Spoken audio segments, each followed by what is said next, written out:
നമുക്ക് രേവതിയുടെ സച്ചിയുടെ ഇന്നത്തെ നല്ലൊരു കഥ കേട്ടാലോ? വീഡിയോ ഇഷ്ടപ്പെടുവാണെങ്കിൽ ഒന്ന് ലൈക്ക് ചെയ്ത് ഹൈപ്പ് ചെയ്യാൻ മറക്കരുതേ. ആദ്യമായി കാണുന്നവരാണെങ്കിൽ സബ്സ്ക്രൈബ് ചെയ്യാനും മറക്കരുത് കേട്ടോ. അങ്ങനെ ഒടുവില് സച്ചി കാറിൽ നിന്ന് ഇറങ്ങി വരുമ്പോഴത്തേനും അരുൺ അങ്ങോട്ട് ഇറങ്ങി ചെന്നു. എടാ, നീ എന്നെ വണ്ടി ഇടിപ്പിച്ച് കൊല്ലാൻ നോക്കുമായിരുന്നല്ലേന്ന് ചോദിച്ചു. അയ്യോ സാറേ, അങ്ങനെയൊന്നുമില്ല, എന്റെ കാറിന്റെ ബ്രേക്ക് നഷ്ടപ്പെട്ടതുകൊണ്ടാ. വെറുതെ കള്ളത്തരം പറയുന്നോടാ. അപ്പോഴേക്കും മറ്റേ പോലീസുകാരൻ അവിടെ അടുത്തേക്ക് വന്നു. ആ സമയത്ത് അരുൺ പറഞ്ഞു, കണ്ടില്ല സാറേ, എന്നെ വണ്ടി ഇടിപ്പിച്ച് കൊല്ലാൻ ശ്രമിച്ചുകൊണ്ടിരിക്കുകയായിരുന്നു ഇവന്. ഞാൻ പറഞ്ഞിട്ടില്ലേ, എന്നെ ഇടയ്ക്കിടയ്ക്ക് വന്ന് ചൊടിപ്പിച്ചിട്ട് ഞാനുമായിട്ട് വഴക്കുണ്ടാക്കുന്ന ഒരുത്തനെ പറ്റി. അതിവനാന്ന് പറഞ്ഞു. ഓ, അതിവനായിരുന്നു. അതെ, ഇപ്പൊ തന്നെ കണ്ടില്ലേ, ജസ്റ്റ് മിസ്സാ. അല്ലായിരുന്നെങ്കിലോ, ഇപ്പൊ എന്റെ ബൈക്ക് മാത്രം താഴെ വീണുള്ളൂ. അല്ലായിരുന്നു ഞാൻ ആ ബൈക്കിലുണ്ടായിരുന്നെങ്കിൽ എന്നെ കൂടെ അവൻ തീർത്ത് കളഞ്ഞാനും. നീയാള് കൊള്ളാലോടോ എന്ന് പറഞ്ഞു. അപ്പോഴേക്കും സച്ചി പറഞ്ഞു, ഏയ് അങ്ങനെയൊന്നുമില്ല സാറേ. അരുൺ പറഞ്ഞു, നിന്നെ വെറുതെ വിട്ടിട്ട് കാര്യമില്ല, ഇപ്പൊ തന്നെ കസ്റ്റഡിയിൽ എടുക്കണം, ഇങ്ങോട്ട് വാടാ. അപ്പോഴേക്കും മറ്റേ പോലീസുകാരൻ അരുണിനെ വിളിച്ചു. സാറും കൂടെ വരാനും പറഞ്ഞ് അങ്ങോട്ട് കൂട്ടിക്കൊണ്ട് പോവാണ്. ഈ സമയം സച്ചി എന്ത് ചെയ്തു, അവർ രണ്ടുപേരും കൂടെ സംസാരിക്കുന്ന വീഡിയോസും കാര്യങ്ങളും എടുത്തോണ്ടിരിക്കുകയാണ്. സാറേ, ഇപ്പൊ അവനെ നമ്മൾ കസ്റ്റഡിയിൽ എടുത്താൽ ശരിയാകത്തില്ല. നമ്മൾ ഇവനെ പിടിച്ചോണ്ട് അങ്ങോട്ട് ചെല്ലുമ്പോഴത്തേനും SI ഇവനെ പറഞ്ഞു വിടും. കഴിഞ്ഞ പ്രാവശ്യത്തെ അനുഭവം ഉണ്ടല്ലോ, ഓർമ്മയുണ്ടല്ലോ. അതുകൊണ്ട് ഇപ്പൊ അവനെ വിടാം. കാർ എടുത്തോണ്ട് നമുക്ക് പോവാം. കാറിന്റെ കീ വാങ്ങിച്ചിട്ടൊക്കെ പോയാൽ മതി. പിന്നെ കാര്യങ്ങളൊക്കെ എളുപ്പം. ഇവനോട് സ്റ്റേഷനിലേക്ക് വരാൻ പറയാം. അപ്പൊ പിന്നെ നമ്മൾ ഉദ്ദേശിക്കുന്ന പോലെയൊക്കെ കാര്യങ്ങൾ നടക്കും. അത് ശരിയാ. അങ്ങനെ ആരുടെ അടുത്തേക്ക് വന്നു കഴിഞ്ഞപ്പോഴത്തേനും സച്ചി വീഡിയോ പിടിക്കുന്നുണ്ട്. എന്താടാ നീ വീഡിയോ പിടിക്കണമെന്ന് ചോദിച്ചു. ഫോൺ അങ്ങോട്ട് തട്ടിപ്പറിച്ച് വാങ്ങി. സച്ചി പറഞ്ഞു, സാറേ, സാർ എന്ത് പരിപാടിയെ കാണിക്കണേ? ഇനി ഞാൻ വീഡിയോ പിടിച്ച് എന്തിനാന്ന് വെച്ചാലേ, സാറിനൊരു കുഴപ്പമില്ലെന്ന് കാണിക്കാൻ വേണ്ട. അല്ലെങ്കിലേ സാറ് ചിലപ്പോൾ ഏതെങ്കിലും ഹോസ്പിറ്റലിൽ പോയി അഡ്മിറ്റ് ആക്കിയിട്ട് ഞാൻ വണ്ടി ഇടിപ്പിച്ച് കൊല്ലാൻ ശ്രമിച്ചെന്ന് പറയും. വണ്ടിക്ക് ഒരു കേടില്ലെന്നുള്ളതിന്റെ വീഡിയോ എടുക്കണം. അതുകൊണ്ട് അതിന്റെ വീഡിയോ ഞാൻ എടുത്തേ. അല്ലെങ്കിൽ അതിനും കൂടെ ഉള്ള പണവും കാര്യങ്ങളും ഞാൻ ഉണ്ടാക്കേണ്ട വരുമെന്ന് പറഞ്ഞു. ഓ, അപ്പൊ നീ എല്ലാം കരുതി കൂട്ടിയല്ലേ? എടോ, വണ്ടി എടുക്കാൻ പറഞ്ഞു. ആ കാർ എടുത്ത് സ്റ്റേഷനിൽ കൊണ്ടിടാൻ പറഞ്ഞു. അയ്യോ സാറേ, ആ കാർ എടുക്കരുത്, അതിന് ബ്രേക്ക് ഇല്ല. നീ കൂടുതൽ അഭ്യാസം ഒന്നും കാണിക്കണ്ട, കാർ എടുത്തിട്ട് പാടുമെന്ന് പറഞ്ഞു. കീ അങ്ങോട്ട് മേടിച്ചു. സച്ചിക്ക് എന്ത് ചെയ്യണമെന്ന് അറിയില്ല. സച്ചി പറഞ്ഞിട്ടും കേട്ടില്ല. സാറേ, എന്റെ ഫോണെങ്കിലും എന്താ? ഫോണ് നിനക്കൊന്നും തരുന്നില്ല. നീ നാളെ സ്റ്റേഷനിലേക്ക് വാ, അവിടെ വെച്ച് തീരുമാനിക്കാന്ന് പറഞ്ഞു. നിനക്കെതിരെ വധശ്രമത്തിനാ കേസെടുക്കാൻ പോണേ. നാളെ സ്റ്റേഷനിലേക്ക് വന്നാൽ മതി എന്ന് പറഞ്ഞു. അങ്ങനെ അവരങ്ങോട്ട് പോയി. സച്ചിക്ക് എന്ത് ചെയ്യണമെന്ന് അറിയില്ല. പെട്ടെന്ന് സച്ചി ഓർത്തു, സ്റ്റേഷനിലേക്ക് ചെല്ലാം. സ്റ്റേഷനിൽ ചെന്ന് കാര്യങ്ങൾ സംസാരിച്ചു നോക്കാം എന്ന് കരുതിയിട്ട് സച്ചി സ്റ്റേഷനിലേക്ക് പോവുകയാണ്. അതേസമയം ആന്റണി തന്റെ ഗുണ്ടകളെ വിളിച്ചു. എന്താടാ കാര്യം? അവന്റെ കാര്യത്തിൽ തീരുമാനമായോ? സാറേ, അവന്റെ കാര്യത്തിൽ ഒരു തീരുമാനമായില്ലേ? അതെന്താ? അതെ, അവനെ കൃത്യം ഒരു പോലീസുകാരൻ്റെ ഒരു വണ്ടിയെ ഇടിപ്പിച്ച് വണ്ടി നിർത്തി. അതുകൊണ്ട് അപകടമൊന്നും ഉണ്ടായില്ല, അവനൊന്നും സംഭവിച്ചില്ല. പക്ഷേ ആ പോലീസുകാരനായിട്ട് ഇവൻ എന്തോ ഒരു പ്രശ്നം ഉണ്ടായിരുന്നെന്ന് തോന്നേ. അതുകൊണ്ട് ആ പോലീസുകാരൻ ഇവന്റെ വണ്ടി എടുത്തു സ്റ്റേഷനിലേക്ക് പോയിട്ടുണ്ട്. ഇവന്റെ പേരിലെ വധശ്രമത്തിന്റെ കേസെടുക്കാനാന്ന് തോന്നേ. അത് കൊള്ളാലോ. അപ്പൊ അവൻ അകത്ത് കിടക്കുമല്ലേ? കിടക്കും, അത് മതി. തൽക്കാലത്തേക്ക് രേവതിക്ക് ഒരു പണിയായി. ഇതിനു ശേഷം നമുക്ക് ബാക്കി പണിയുടെ കാര്യം ചിന്തിക്കാം. ഇപ്പൊ അത്രയ്ക്ക് മതി എന്ന് പറഞ്ഞു. ആന്റണിക്ക് സന്തോഷമായിരുന്നു. ആ സമയം സച്ചി സ്റ്റേഷനിലേക്ക് ചെന്നു. സ്റ്റേഷനിൽ ചെന്ന് അവിടുത്തെ ഒരു പോലീസുകാരനെ കാണുവാണ്. എന്താടോ? സാറേ, എനിക്ക് എൻ്റെ കാറ് വേണം, അത് മാത്രമല്ല എൻ്റെ ഫോണും കൂടെ വേണം. ഇതൊന്നും ഇപ്പം തരാൻ പറ്റില്ല. താൻ നാളെ വരാനല്ലേ തന്നോട് പറഞ്ഞത്? സാറേ, ഞാനൊരു തെറ്റും ചെയ്തിട്ടില്ല. ഞാൻ മനഃപൂർവ്വം അരുൺ സാറിനെ ഇടിപ്പിച്ച് കൊല്ലാൻ ശ്രമിച്ചിട്ടൊന്നുമില്ല. അത് തോന്നിയതാ. എൻ്റെ കാറിന് ബ്രേക്ക് ഇല്ലാത്തോണ്ടാ. നീ കൂടുതലൊന്നും പറയണ്ട, പറയുന്ന അങ്ങോട്ട് അനുസരിച്ചാൽ മതി. പറയുന്ന കേട്ടല്ലോ, മാറിയിക്കങ്ങോട്ട്. അപ്പോഴാണ് ഫോൺ ബില്ലടിക്കുന്നത് സച്ചിയുടെ. സച്ചിയോട്, സാറേ, എൻ്റെ ഫോൺ ബില്ലടിക്കുന്നുണ്ട്, തരാൻ പറഞ്ഞു. അങ്ങോട്ട് മാറി നിൽക്കണമെന്ന് പറഞ്ഞു. രേവതിയായിരുന്നു വിളിച്ചേ. പെട്ടെന്ന് പോലീസുകാരൻ കോൾ എടുക്കുകയാണ്.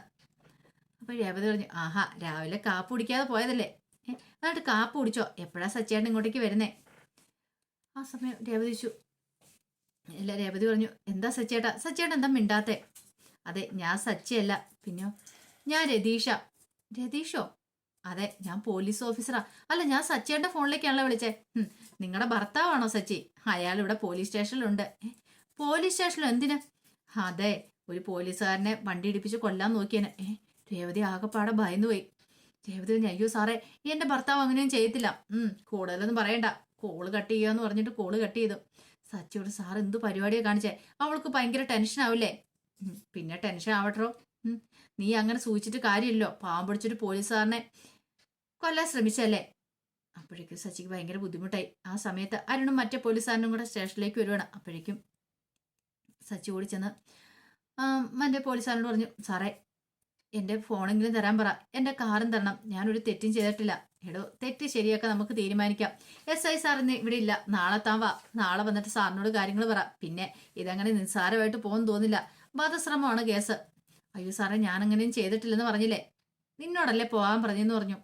അതും പറഞ്ഞ് അയാൾ അങ്ങോട്ട് പോയി കഴിഞ്ഞപ്പോഴത്തേനും അരുണിന്റെ നേരെ നോക്കിയിട്ട് സച്ചി പറഞ്ഞു, സാറേ ഞാൻ തെറ്റ് ചെയ്തിട്ട് സാറിനും അറിയാം, സാറ് വൈരാഗ്യം തീർക്കുവാണല്ലേ. അതെ, വൈരാഗ്യം തീർക്കുക. നിനക്ക് മനസ്സിലായില്ലേ, നിനക്ക് എന്ത് ചെയ്യാൻ പറ്റൂടാ. ഞാനൊരു കാര്യം തീരുമാനിച്ച ഈ അരുണിനെ നിനക്ക് അറിയത്തില്ലാത്തോണ്ടാ. സാറേ ഇങ്ങനൊന്നും പറയരുത്, എന്റെ ഉപജീവന മാർഗുവാ. എടാ, നീ എനിക്കിട്ട് പണി തരുമ്പോ ഓർത്തില്ലായിരുന്നു ഇതൊന്നും. നിനക്ക് അങ്ങനെ വെറുതെ അങ്ങോട്ട് പോകാൻ പറ്റില്ലടാ. ഇനി നീ അകത്താ, എന്നോട് കളിച്ചാൽ കളി നിന്നെ പഠിപ്പിക്കാൻ പോകുന്നുള്ളൂ. സച്ചി പറഞ്ഞു, അങ്ങനെയൊന്നും ഞാൻ അകത്താൻ പോകുന്നില്ല സാറേ. ഇവിടെ നിയമവും കാര്യങ്ങളൊക്കെ ഉണ്ടല്ലോ, പിന്നെ സത്യം എപ്പോഴും ജയിക്കുള്ളൂ. ഞാൻ തെറ്റൊന്നും ചെയ്തിട്ടില്ലെന്ന് എനിക്ക് വ്യക്തമായിട്ട് അറിയാം. അതുകൊണ്ട് എനിക്കൊന്നും സംഭവിക്കാൻ പോകുന്നില്ല, സാറിന്റെ ഉദ്ദേശം നടക്കത്തില്ല. അതും പറഞ്ഞുകൊണ്ട് സച്ചി പുറത്തേക്ക് ഇറങ്ങി പോരുവാണ്. കുറച്ച് കഴിഞ്ഞപ്പോൾ രേവതി അങ്ങനെ പോലീസ് സ്റ്റേഷനിലേക്ക് വരുമ്പോഴത്തേനും സച്ചി അങ്ങോട്ട് ഇറങ്ങി വരുന്ന കാഴ്ച കണ്ടേ സച്ചിയേട്ട എന്ത് പറ്റിയെന്ന് ചോദിച്ചുകൊണ്ട് രേവതി ഓടിച്ചെന്നു. രേവതി പ്രശ്നമൊന്നുമില്ല, അല്ല സച്ചിയേട്ടന ആരോ വണ്ടി ഇടിച്ച് കൊല്ലാൻ ശ്രമിച്ചെന്നൊക്കെ പറഞ്ഞു. അത് വെറുതെ പറയുന്നത് രേവതി, അങ്ങനൊന്നും സംഭവിച്ചിട്ടൊന്നുമില്ല. ശരിക്കും അതൊന്നും അല്ല സംഭവിച്ചേ. അത് കേട്ടതിന് രേവതി ചോദിച്ചു, എന്താ സച്ചേട്ടാ? സച്ചേട്ടന് വേറെ പ്രശ്നമൊന്നുമില്ല, എനിക്ക് കുഴപ്പമൊന്നുമില്ല. അല്ല എന്താ ഉണ്ടായെന്ന് ചോദിച്ചു. അപ്പോഴാണ് സച്ചി പറയണേ, മുമ്പ് ഞാൻ ഒരു പോലീസുകാരനെ കുറിച്ച് പറഞ്ഞിട്ടില്ലേ, അയാൾ മനഃപൂർവ്വം എന്നെ കൊടുക്കാൻ വേണ്ടിയിട്ട് ഓരോ കാര്യങ്ങൾ ചെയ്യുന്ന, ഞാൻ അയാളെ വണ്ടി ഇടിപ്പിച്ച് കൊല്ലാൻ ശ്രമിച്ചെന്നൊക്കെ, എന്റെ ലൈസൻസ് കട്ടാക്കുന്നൊക്കെയാ പറയണേ. ലൈസൻസ് കട്ടാക്കുന്നു? അതെങ്ങനെ? അതേന്നെ, അയാൾക്ക് എങ്ങനെയെങ്കിലും ലൈസൻസ് കട്ടാക്കണം, എന്നോടുള്ള പ്രതികാരം ചെയ്യണം. അതുകൊണ്ടാ. ശരിക്കും സംഭവിച്ച അതല്ല, കാറിന്റെ ബ്രേക്ക് പോയായിരുന്നു. ബ്രേക്ക് പോയായിരുന്നോ? അതെ, കാറിന്റെ ബ്രേക്ക് പോയായിരുന്നു. ആ സമയത്ത് ഞാൻ തൊട്ടടുത്തൊരു ബൈക്ക് ഉണ്ടായിരുന്നു, ബൈക്കിൽ ഇടിപ്പിച്ചങ്ങ് നിർത്താൻ നോക്കി. അപ്പോഴേക്കും അതിന്റെ അപ്പുറത്ത് പോലീസ് ചെക്കിങ് കാര്യങ്ങളൊക്കെ ഉണ്ടായിരുന്നു. ആ പോലീസുകാരന്റെ ബൈക്കായിരുന്നത്. അതുകൊണ്ട് അയാൾ പറഞ്ഞു, അയാളെ ഞാൻ വണ്ടി ഇടിപ്പിച്ച് കൊല്ലാൻ ശ്രമിച്ചെന്ന്. ആ ബൈക്കിന് പോലും ഒരു കേടും കാര്യങ്ങളൊന്നും ഇല്ല. അയാളുടെ 7 അയലക്കത്ത് പോലും ഞാൻ എത്തിയിട്ടുമില്ല എന്ന് പറഞ്ഞു. സച്ചേട്ടാ, ഇനിയിപ്പോ എന്ത് ചെയ്യും? ഞാനത് വെറുതെ വിടാൻ പോകുന്നില്ല. സത്യം എന്ന് പറയുന്നുണ്ടല്ലോ, എനിക്ക് തെളിയിച്ചേ മതിയാവുള്ളൂ. വേണ്ട സച്ചേട്ടാ, ഇപ്പൊ ഇനി ഇവിടെ നിൽക്കണ്ട. രേവതി, ഇതങ്ങനെ വെറുതെ വിട്ടിട്ട് കാര്യമില്ല. എന്റെ കയ്യിൽ അവനെ കിട്ടും. സച്ചേട്ട, ഈ ദേഷ്യം ആദ്യം എടുത്തു കളാം, ഇങ്ങോട്ടേക്ക് വന്നേ. ഇപ്പൊ തൽക്കാലത്തേക്ക് നമുക്ക് വീട്ടിലേക്ക് പോവാം എന്നും പറഞ്ഞ് സച്ചിയെ കൂട്ടിക്കൊണ്ട് പോവാണ്. ആ സമയത്ത് ശ്രുതി വീട്ടിലേക്ക് വന്നു. മീരയോട് ചോദിച്ചു, കാര്യങ്ങളൊക്കെ അറിഞ്ഞു. എടി, എങ്ങാനും സച്ചിക്ക് വല്ലതും സംഭവിച്ചു പോയിട്ടുണ്ടായിരുന്നെങ്കിൽ കാറിന്റെ ബ്രേക്ക് എങ്ങനെയാ പോയെന്നുള്ള കാര്യങ്ങളൊക്കെ പുറത്തു വന്നേനം. അതെ, അതൊന്നും സംഭവിച്ചില്ലല്ലോ. എനിക്ക് എന്താണല്ലോ സന്തോഷമായി, സച്ചിക്കിട്ടൊരു പണി കിട്ടുമല്ലോ. അതെ, പണി കിട്ടുന്നൊക്കെ ഓക്കെ, പക്ഷെ നീ ചെയ്ത മോശം പരിപാടിയായി പോയി. സച്ചിക്ക് എന്തെങ്കിലും സംഭവിച്ചോ നീ ഒന്ന് ആലോചിച്ച് നോക്കിയേ.